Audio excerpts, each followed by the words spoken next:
আসসালামু আলাইকুম প্রিয় শিক্ষার্থী, সকলে কেমন আছো? আশা করি সকলে ভালো আছো।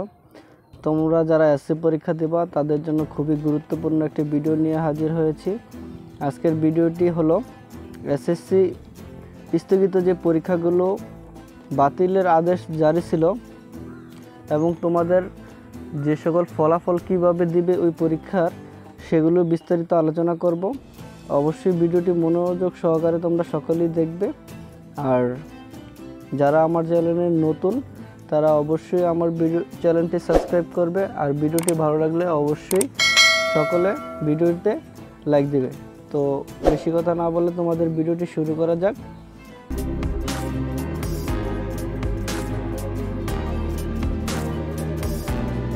সচিবালয়ের ভেতরে শিক্ষার্থীদের বিক্ষোভের মুখে এসএসসি ও সমমানের স্থগিত পরীক্ষাগুলো বাতিল করেছেন সরকার।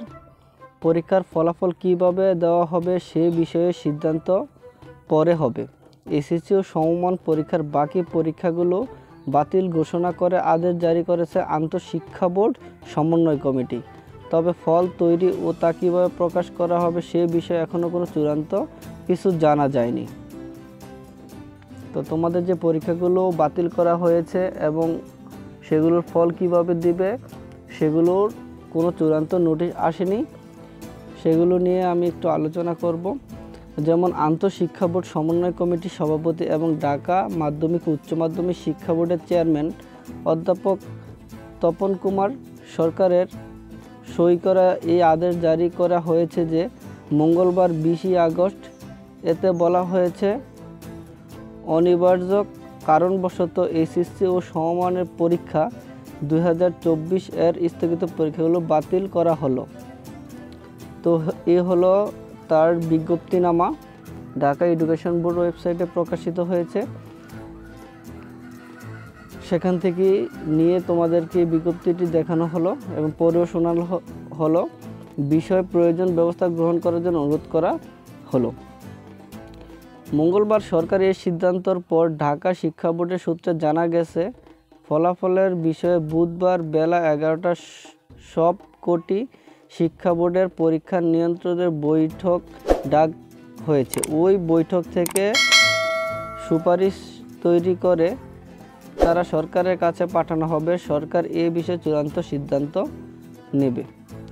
এবার এসএসসি ও সমমানের পরীক্ষার্থী 14.5 লাখের মতো পরীক্ষা শুরু হয়েছিল। গত 30 জুন 60টি পরীক্ষা সম্পন্ন হয়েছিল। এর মধ্যে সরকারি চাকরি কোটা সংস্কার আন্দোলন এবং ছাত্র জনতা আন্দোলন ছড়িয়ে পড়ে এ পরিস্থিতি কয়েক দফা পরীক্ষা স্থগিত করা হয়।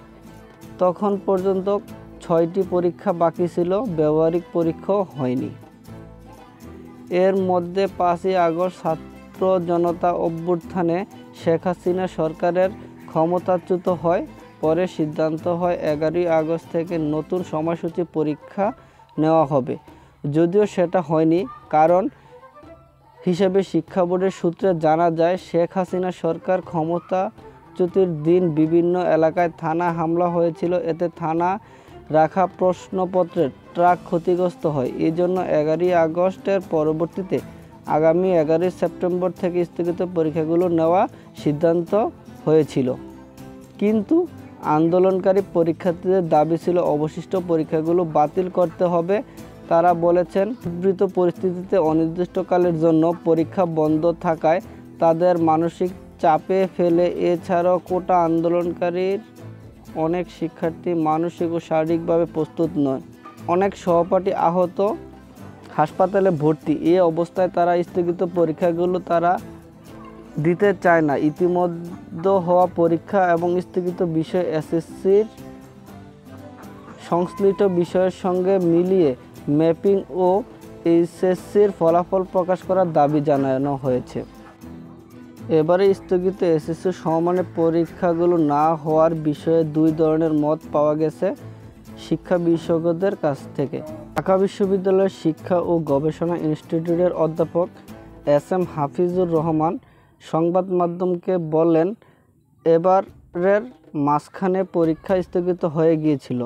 উদ্ভূত পরিস্থিতিতে অনেকেই মানসিকভাবে বিপর্যস্ত, তাই এ বিবেচনা পরীক্ষা বাতিলের সিদ্ধান্তটি যৌক্তিক। এখন বিভিন্ন ব্যবস্থায় ফলাফল প্রকাশের সময় দেখতে হবে কেউ যাতে ক্ষতিগ্রস্ত না হয়। তবে স্থগিত পরীক্ষা বাতিল হওয়ার সিদ্ধান্তটি ভালো নজির হবে না বলে মনে করেন যশোরের শিক্ষা বোর্ডের সাবেক চেয়ারম্যান আমিনুল আলম খান। তিনি বলেন, এতে শিক্ষার্থীদের ভুগতে হবে, তাই কষ্ট হলেও পরীক্ষা দেওয়া উচিত ছিল। সরকারেরও পরীক্ষাটি নেওয়া দরকার ছিল। এতে বোঝা যায় যে তোমাদের যে সকল পরীক্ষাগুলো হওয়ার কথা ছিল সেগুলো আর হবে না, সকল কিছু বাতিল করা হয়েছে, তোমাদের দাবি মেনে নেওয়া হয়েছে। কিন্তু তোমাদের যে কিভাবে নাম্বার ম্যাপিং করা হবে সেখানে বিষয়টি হলো ভাবার আছে। কিন্তু আমার মনে হয় তোমাদের যে 2020 সালে করোনার সময় যেভাবে নাম্বার ম্যাপিং করা হয়েছিল ঠিক সেভাবেই নাম্বার ম্যাপিং করতে পারে, তাহলে আশা করা যায় সকলেই মোটামুটি ভালো একটা নাম্বার পাবে। এসএসসি যে পরীক্ষা দিয়েছো তোমরা সেখানে তারা একটু ফলো করবে, তার নাম্বার উপরে বিশ্লেষণ করে তোমাদের নাম্বারগুলো দেওয়া হবে। তো আশা করি ভিডিওটি তোমাদের অনেক উপকারে আসবে, আর ভিডিওটি তোমাদের অনেক ইনফরমেশান দিতে পেরেছি। তো ভিডিওটি ভালো লাগলে অবশ্যই আমাকে কমেন্ট করে জানাবা এবং আমার ভিডিওতে লাইক দিবে এবং চ্যানেলটিতে সাবস্ক্রাইব করবে। আজকের জন্য বিদায় নিলাম। আল্লাহ হাফেজ।